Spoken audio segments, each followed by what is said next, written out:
आप एक दिन में पहले जितना खर्चा करते थे अपने जीवन को चलाने के लिए, उससे कम खर्चा पूरे देश के लोग कर रहे हैं। इसका मतलब भारत जो है वो स्ट्रक्चरल इकोनॉमिक प्रॉब्लम में एंटर हुआ है। जिसको इकोनॉमिक्स का थोड़ा नॉलेज है उनके लिए कह रहा हूं कि ये साइक्लिकल प्रॉब्लम नहीं, ये स्ट्रक्चरल आर्थिक प्रॉब्लम है और यहां से भारत को निकालना डिफिकल्ट होगा। मैं आपको एक बात बोल रहा हूं, यहां से भारत को निकालना डिफिकल्ट होगा। क्यों डिफिकल्ट होगा? क्योंकि ये लोग तो शाखा में जाके सिर्फ कसरत की है, पढ़ाई लिखाई तो किए नहीं है। सुबह जाकर काली टोपी लगाकर सुबह शाम जो है वो एक्सरसाइज की है, तो इनका शरीर तो मजबूत हो गया है लेकिन दिमाग कमजोर है। शरीर तो मजबूत हो गया है लेकिन दिमाग कमजोर है। किसका दिमाग कमजोर है?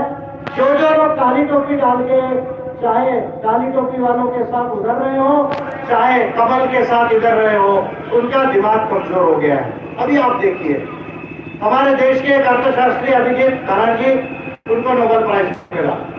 किस बात पे नोबेल प्राइज मिला? 20 साल के संशोधन के बाद अमेरिका में जाकर उन्होंने पढ़ाई की। 20 साल के संशोधन के बाद उनको नोबेल प्राइज मिला। किस बात पे नोबेल प्राइज मिला?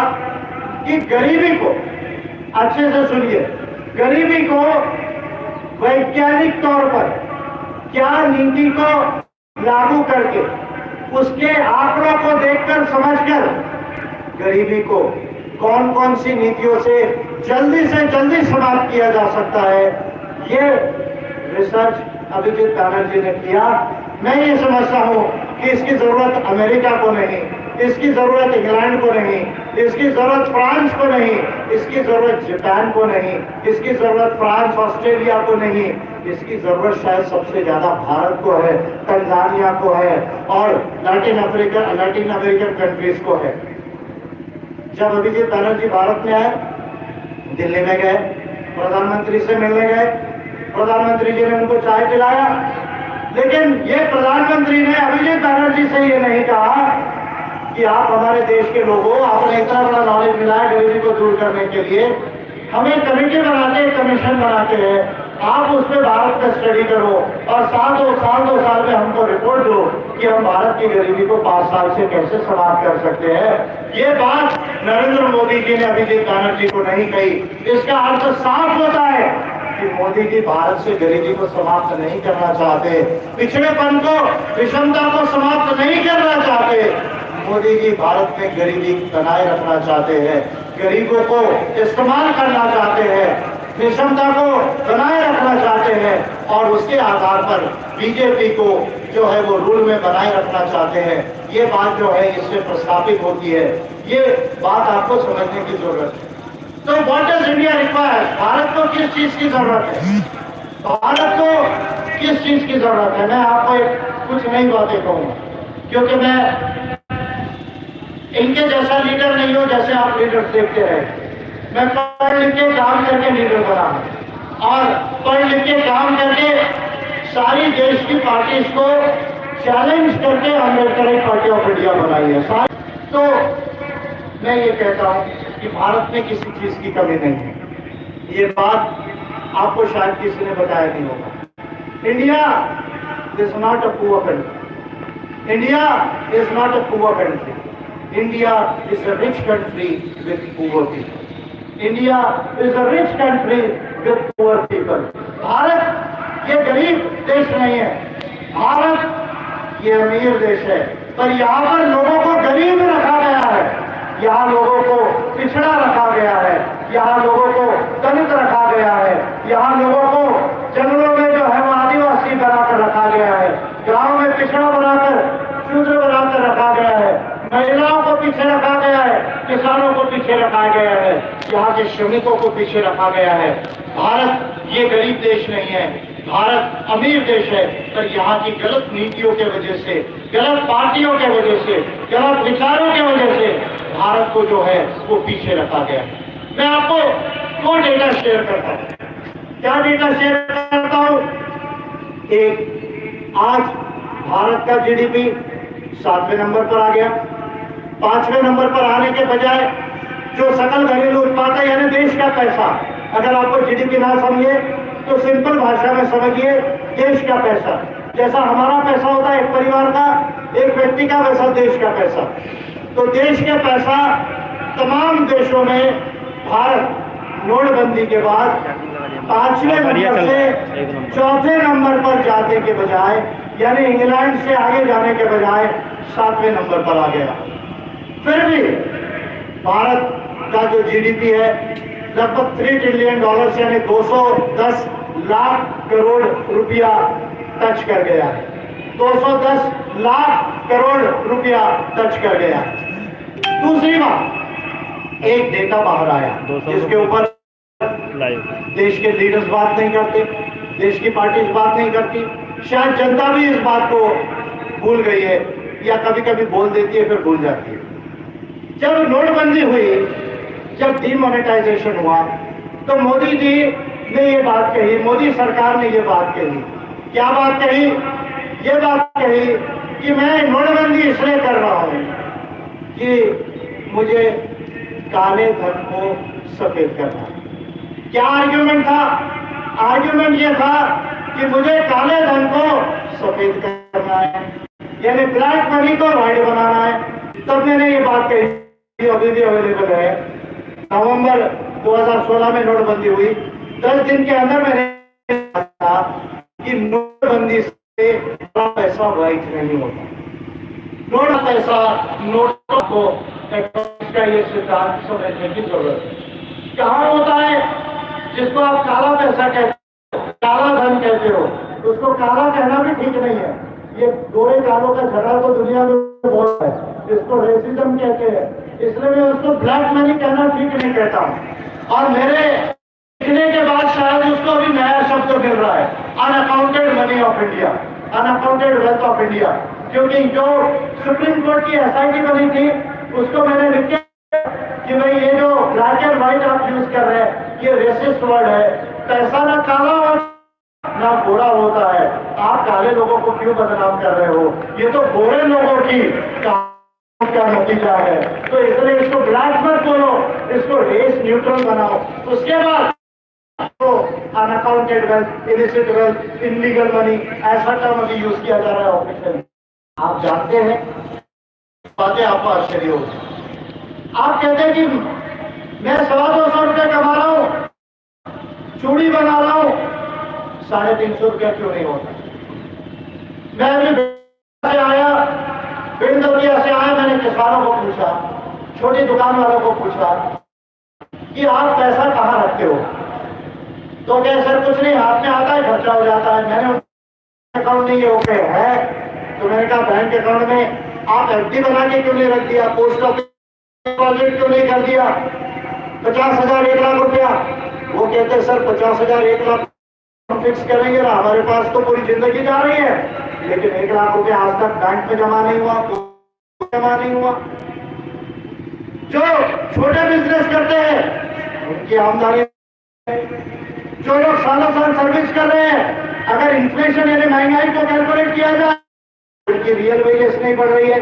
तो क्या भारत में सही में पैसा नहीं है? सही में पैसा।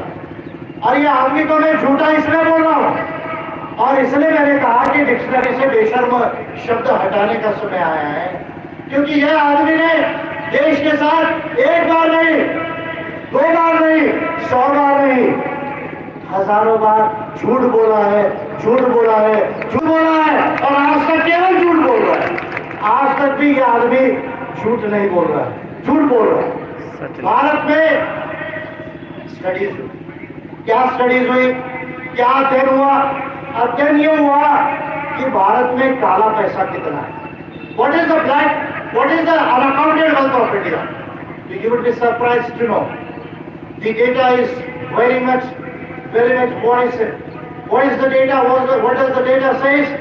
The data says that the unaccounted wealth of India is from 17% to 125%.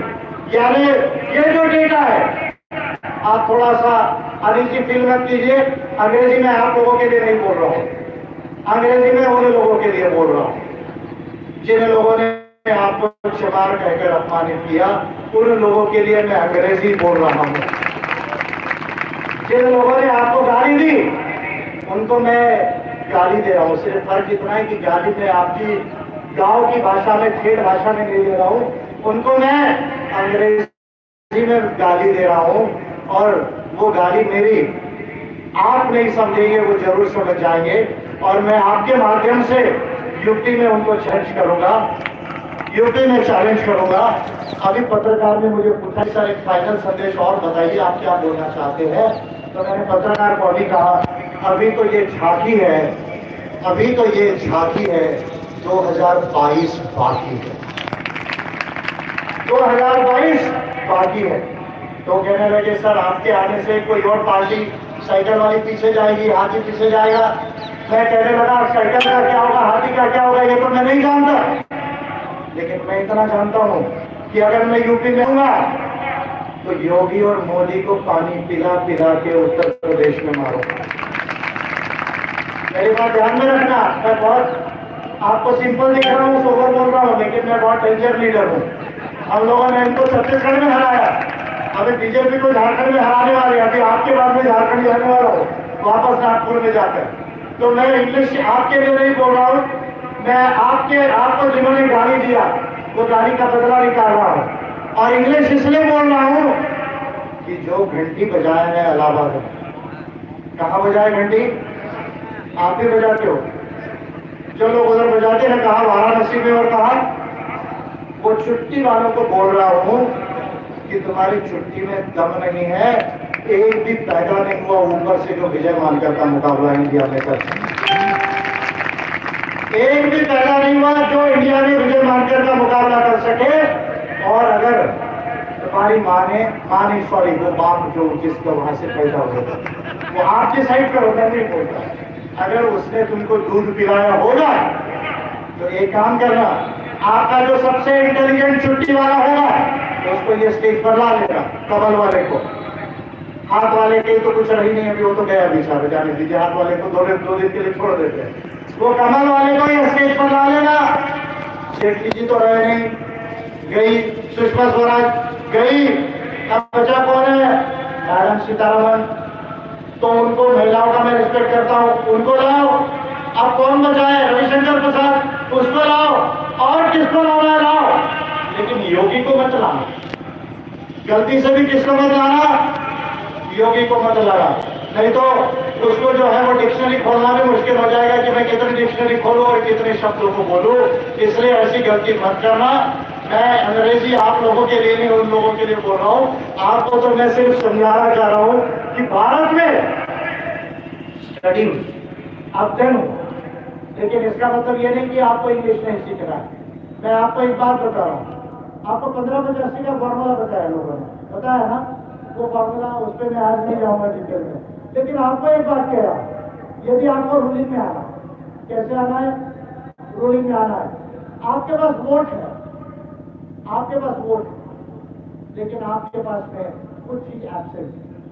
क्या एब्सेंट है, आपके पास वोट है, लेकिन आपके पास देश को चलाने के लिए जो नॉलेज लगता है, जो टैलेंट लगता है, जो क्वालिटीज लगती है, वो एब्सेंट है। मैं यूपी में इसलिए आया हूं, मैं यूपी में इसलिए आया हूं कि आपके पास जो वोट है, जो आबादी है, जो जनसंख्या है, उसमें ये नॉलेज मैं आपको सिखा सकूं, ये साइंस आपको सिखा सकूं, वो क्वालिटीज आप में डेवलप कर सकूं, ताकि अब यदि आप सीएम बनो तो सीएम बन के केवल लखनऊ तक ना रुको, अब आप देश की गद्दी को जो है वो कैप्चर कर सको। और वहां से आपकी ताली कम हो रही, मैं जानता हूं कॉन्फिडेंस कम है आप लोगों को, लेकिन वहां से जब आप दिल्ली जाओ, चाहे इसको 5 साल लगे, चाहे इसको 10 साल लगे, लेकिन उसके बाद no vacancy for BJP and Congress, no vacancy for BJP and Congress. उसके बाद चाहे इस काम को 5 साल लग जाए, चाहे इस साल को 10 साल लग जाए, लेकिन इसके बाद मैं जाति को नहीं मानता, लेकिन कोई दलित का लड़का, कोई दलित की लड़की अगर इस देश की सीएम, सॉरी इस राज्य की जो है वो सीएम बनेगी, तो वो सीएम नहीं बनेगी, वो पीएम बनेगी और वो नया भारत और प्रबुद्ध भारत को निर्माण करेगी। इस काम के लिए मैं उत्तर प्रदेश में आया हूँ, केवल आपका दिल बहलाने के लिए, आपकी तालियों को बजाने के लिए यूपी नहीं आया।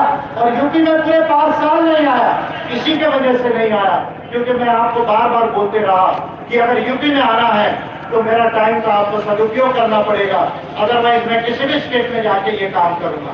तो मैं मोदी जी की आखिरी बात आपको बताकर मैं अपनी बातों पर आगे आऊंगा। भारत में एक स्टडी हुआ, क्या स्टडी हुआ कि भारत में ये जो काला पैसा है वो कितना है, तो ये पाया गया कि 17% से 125%। इसका अर्थ क्या होता है? इसका अर्थ ये होता है अगर 125% बोल दूं तो 210 लाख करोड़ हमारा जीडीपी है, यानी 210 लाख करोड़ से ज्यादा काला पैसा है। फिर इसके कुछ मीडियन यानी एवरेज निकाल के निकाला, फिर भी ये कहा कि भारत में किसी भी तरह 62% ऑफ द जीडीपी यानी सकल घरेलू उत्पाद का 62%, इससे कम काला पैसा नहीं, इससे कम काला पैसा नहीं है। कितना हो जाता है? ध्यान से सुनो, 125 लाख करोड़ रुपया, 125 लाख करोड़ रुपया, 125 लाख करोड़ रुपया। It's not a small amount.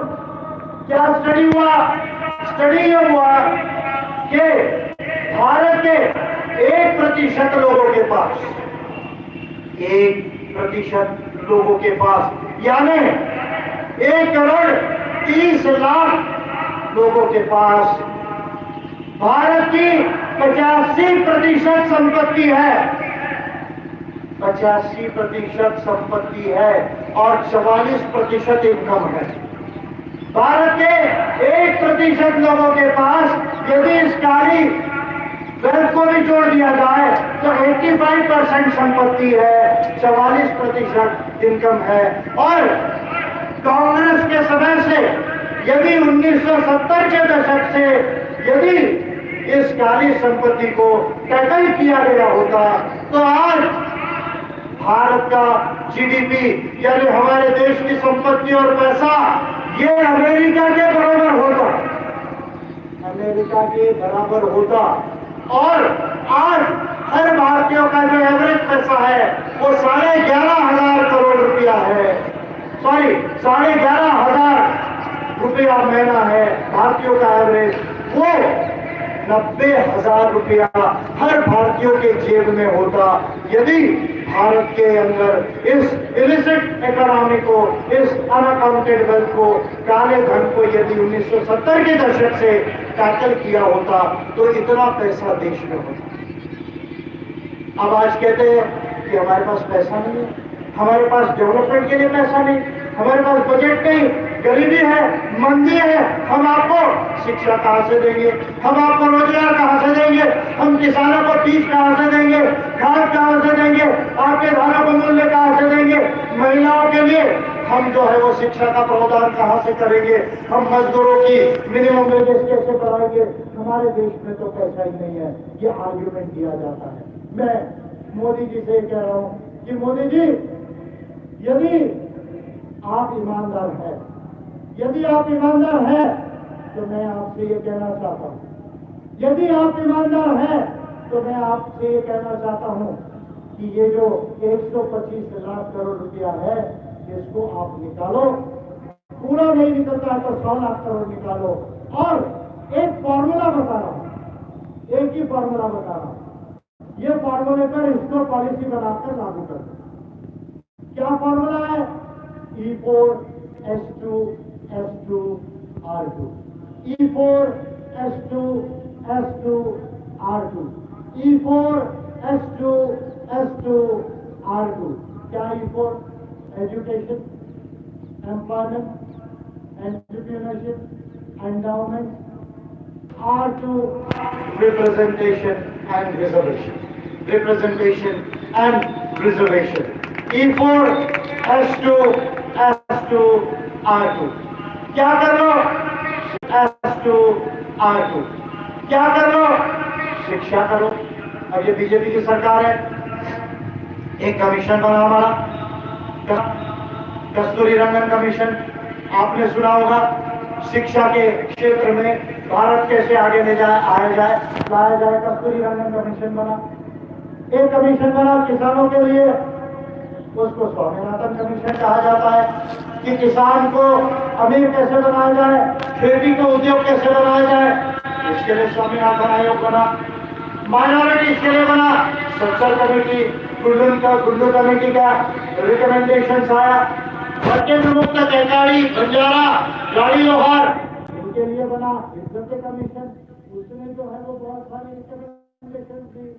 और इसके अलावा मैंने जो 20 पेटिशन की अभी तक भारतीय राज्यों को, उसमें इनके अलावा मैंने और बहुत सारी ज्यादा बातें सजेस्ट की। भारत के अंदर शिक्षा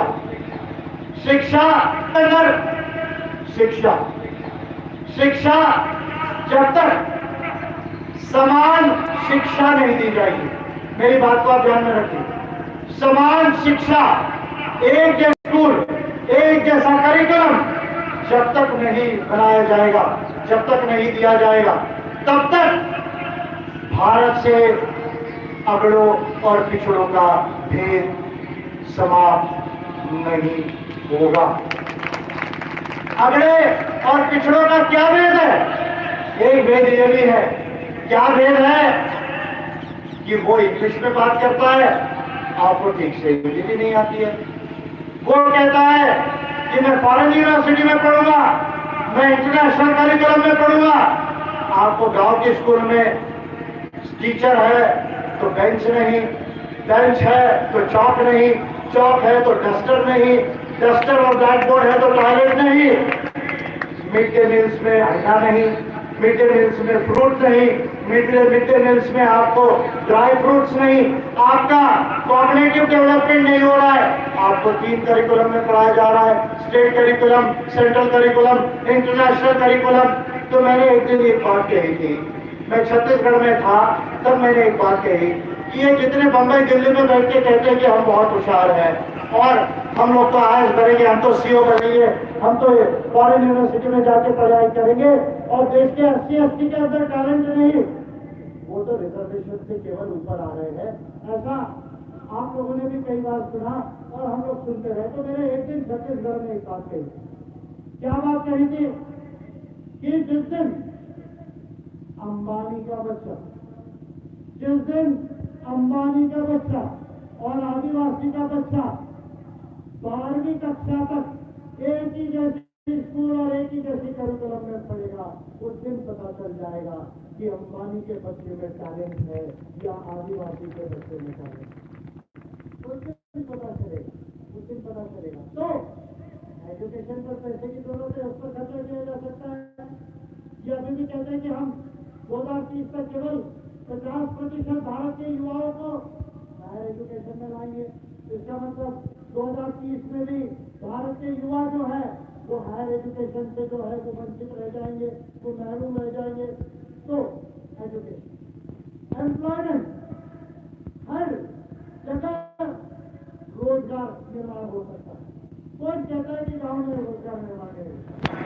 स्वामीनाथन आयोग ने इस बात को बहुत डिटेल में बताया। क्या डिटेल में बताया?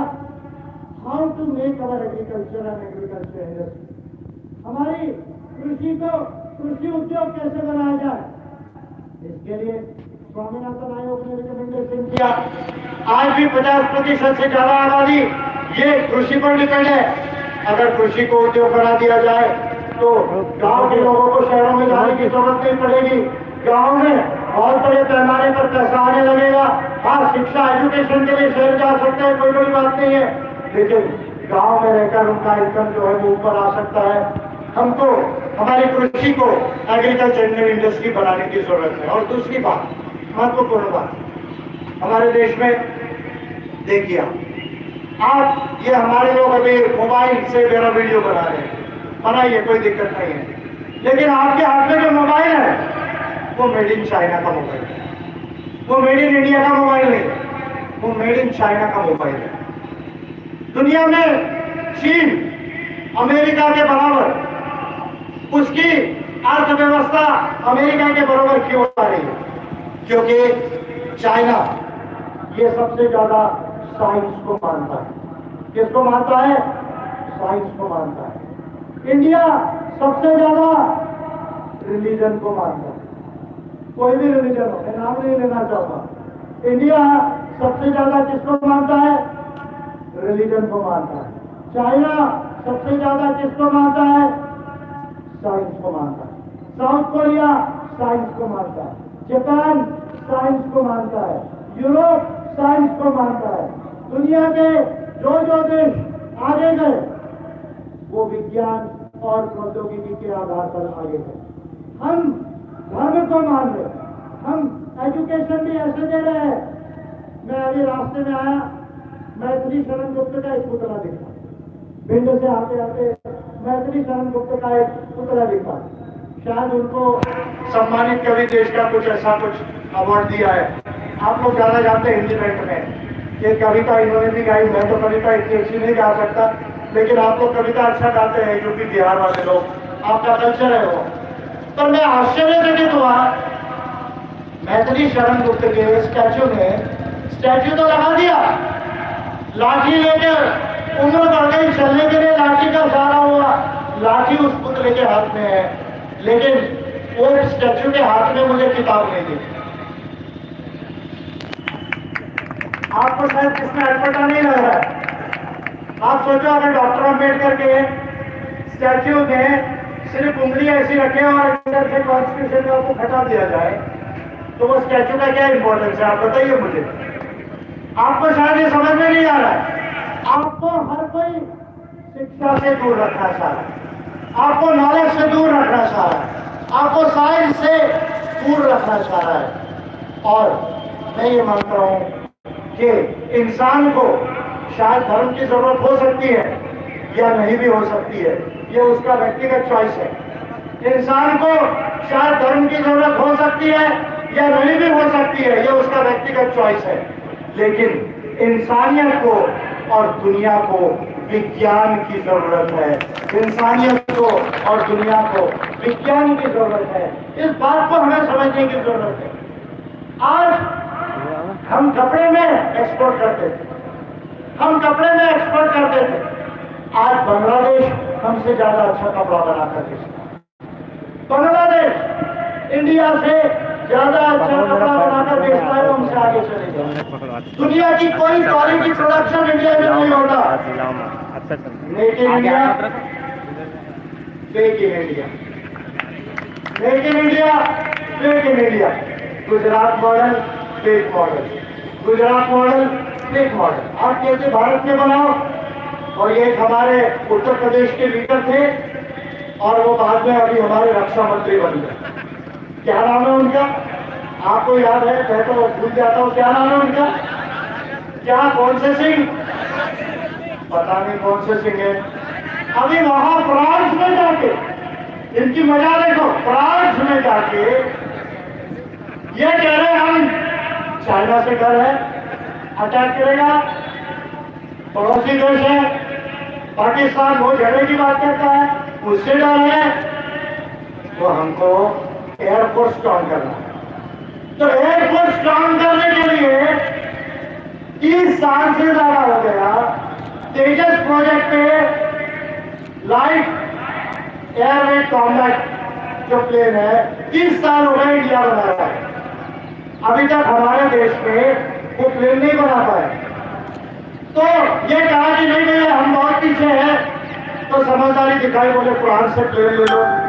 अब उसमें क्या घोटाला था वो जाने दीजिए, वो तो निकला नहीं राफेल डील में।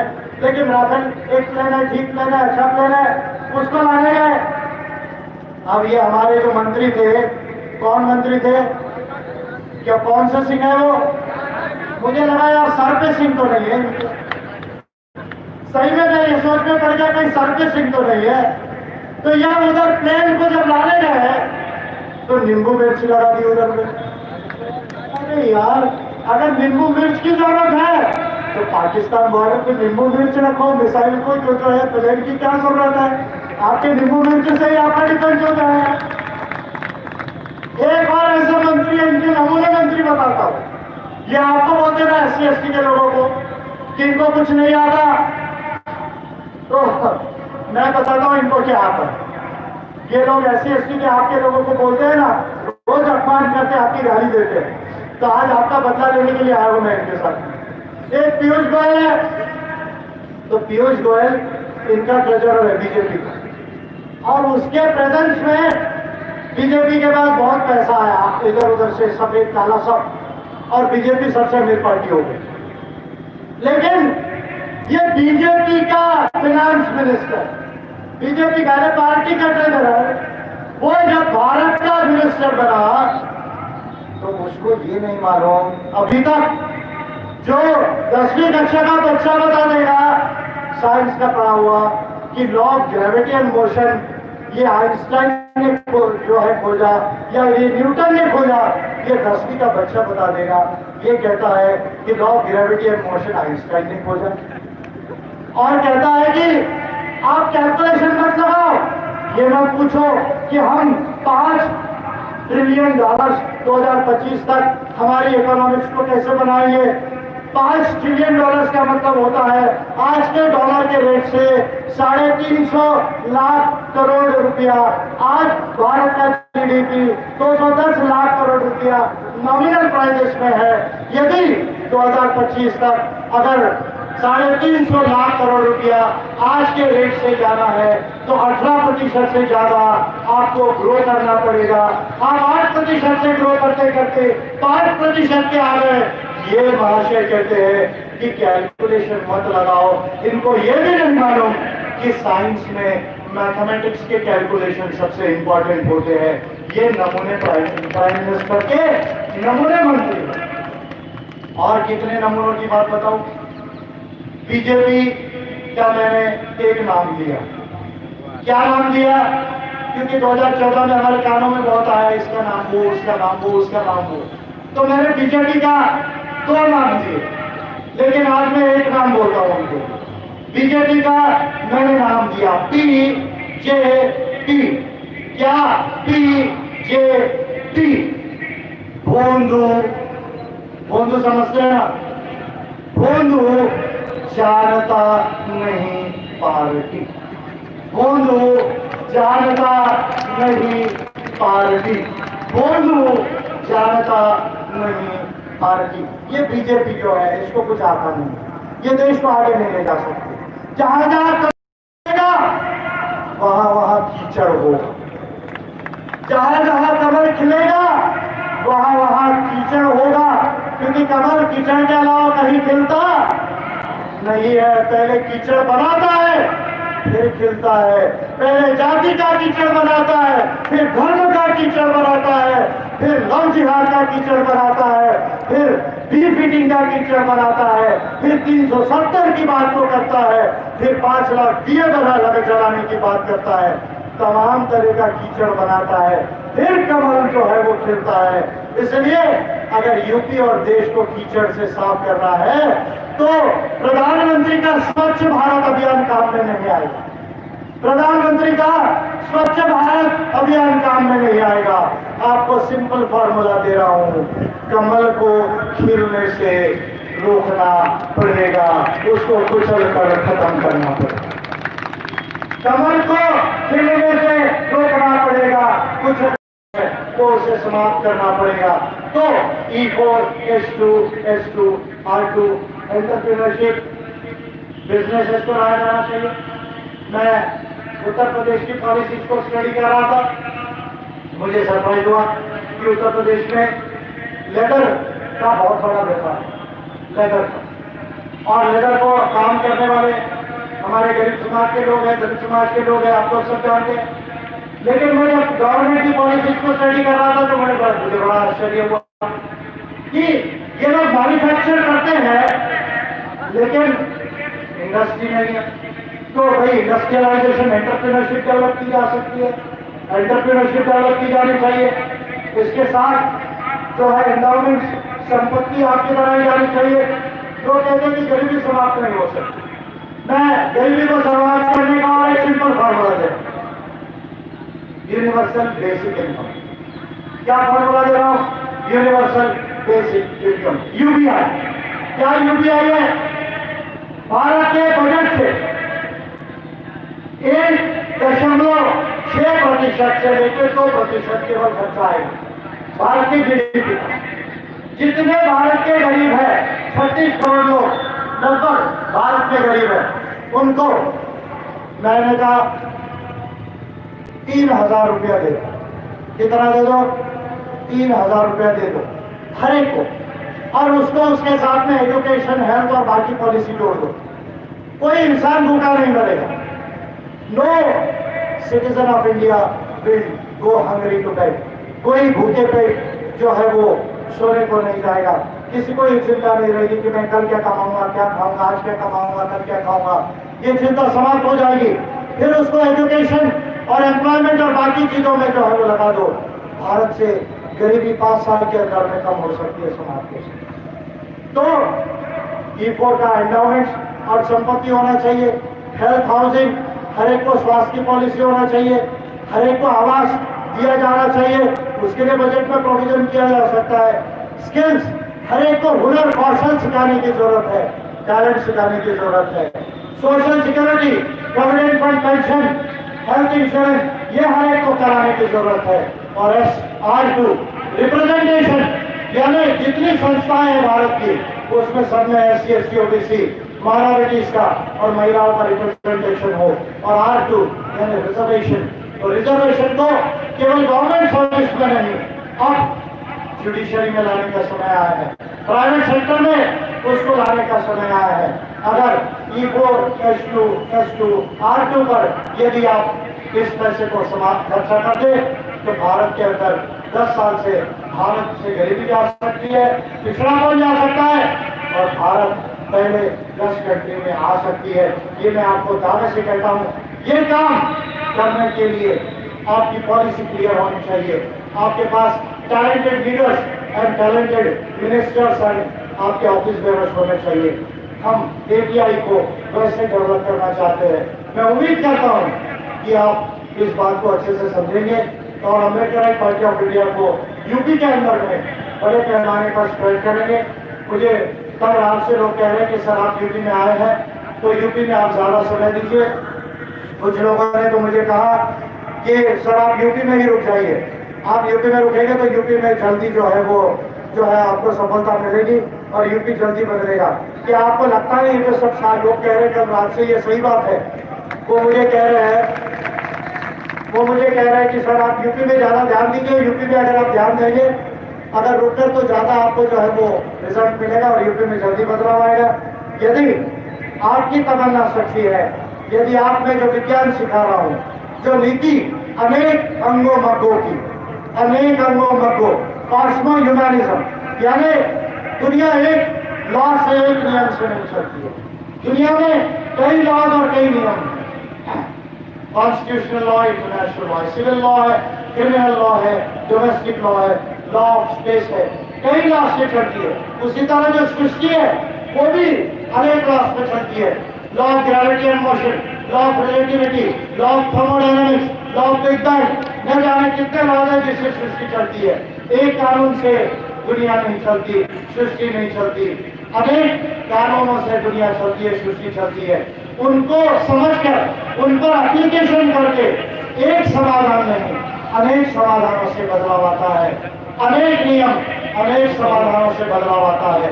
ये अनेक अंगों मग्गों है जिसका आधार विज्ञान, सत्य, मानवता और सभी जहाँ जीवन है, चाहे वो पेड़ पौधे क्यों ना हो, प्राणी क्यों ना हो, जिसको हम इकोसिस्टम बायोस्फीयर कहते हैं, वो तमाम जो हम नेचर का पार्ट है उनके बैलेंस में है, उनके लिए भी ये पॉलिसी है। तो अगर आप विज्ञान को, सत्य को और मानवता को समझेंगे, अगर अनेक अंगों मग्गों को समझेंगे और अगर API को आप खड़ा करेंगे, तो अब तक यूपी में जो भी अच्छा काम हुआ, जो भी हमारे रिस्पेक्टेड लीडर्स ने अच्छा काम किया, अंबानी जी ने नाम लिए, उन्होंने कोई भावना नहीं की, तो मैं भी ऐसे लीडर्स का रिस्पेक्ट करते आया हूँ। लेकिन एक नए साइंस को समझकर ये सब काम हमें करना होगा। और मैं समझता हूँ कि यदि आप ये काम करने के लिए तैयार है तो मैं आपको एक वादा देता हूँ, मैं आपको ये वादा देता हूँ कि अब तक आपने जो कुछ अच्छा काम किया, जो सही हो गया वो सही हुआ, जो छूट गया वो छूट गया, जो गलत हो गया उसको ज्यादा कम मत कीजिए। लेकिन मैं आपको ये वादा करता हूं कि यूपी सबसे सक्सेसफुल स्टेट बनेगा और आप लोग इसके जो है वो दिशा तय करेंगे। ये बात मैं आप लोगों को जो है वो कह सकता हूं कि यूपी से जो है वो देश की दिशा आप लोग तय करेंगे। ये वादा मैं आपको जो है वो कर रहा हूं और मैं ये उम्मीद करता हूं कि अगले बार जब मैं आऊं तो बहुत बड़े बड़े गवर्नमेंट को बनाना इसलिए जरूरी है और स्टेट और सेंटर में कॉन्स्टिट्यूशन फेडरल कॉन्स्टिट्यूशन है, संघीय प्रणाली होती है, तो आप नहीं कर सकते, राज्य में नहीं, देश में भी सरकार करना चाहिए। और ये नीति को यदि लागू कर दिया जाए तो भारत, मैं चैलेंज से कहता हूं कि 10 साल के भीतर भारत, ये नया भारत बन सकता है। भारत मोड बेड़ची गोंडवाना बन सकता है। मोड बेड़ची गोंडवाना, मोड बेड़ची यानी एनलाइटनमेंट, ये ट्राइबल वर्ड है, 50 साल पहले का वर्ड है। मोड बेड़ची जब संस्कृत नहीं थी उसके पहले का शब्द, इसको मैंने चॉइस किया है। मोड बेड़ची गोंडवाना, ये भारत के पहले हमारा नाम गोंडवाना हुआ करता था, कोयामुरी द्वीप हुआ करता था, कोयामुरी द्वीप हुआ करता था, सिंगार द्वीप हुआ करता था, भारत हुआ। इसलिए 10 साल में नया भारत मोड बेड़ची गोंडवाना बन सकता है। ये दावे से कहता हूँ, यदि आप ये काम करना चाहे तो मैं आप लोगों के साथ हूँ और यूपी में हम बदलाव, ऐसा विश्वास व्यक्त करते हुए अपनी बात को समाप्त करता हूँ। जय विज्ञान, जय विज्ञान, जय संविधान, जय भीम, गोंडवाना, जय बंधुत्व भारत।